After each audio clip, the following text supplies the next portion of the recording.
Hello friends, high. এখন ঘড়ির কাঁটায় বাজে 11:15। তো এখন নিজের টিফিন নিয়ে বসে গেছি।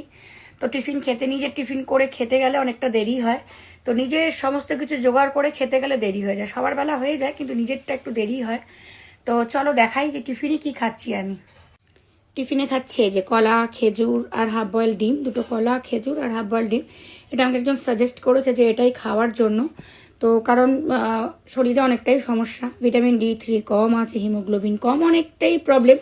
তো তার জন্যই এটাই সাজেস্ট করেছে যে এটাই সকালে করে ডেলি খাওয়ার জন্য। তো এটাই নিয়ে এখন বসে গেছি। তো চলো খাই। তো নিজের টিফিন নিজেকে তৈরি করে খেতে হয়। তোমরা বলবে, বৌদি তুমি কি কলা তৈরি করে খাচ্ছ? কলা গাছ লাগিয়ে কলা তৈরি করে খাচ্ছ? না, কলাটা ছাড়িয়ে খেতে হচ্ছে, ডিম সেদ্ধ করতে হচ্ছে, খেজুর বার করে গোছাতে হচ্ছে। তো এই জন্য নিজের জন্য তো দেরি হয়ে যায়। তো যাই হোক, চলো এখন খেয়ে নিই, খেয়ে দিয়ে বেরোবো। আর এটা আমার রোজের টিফিন, এটা আমাকে রোজই খেতে হয়। তো চলো, আর কি করব। টাটা সবাই।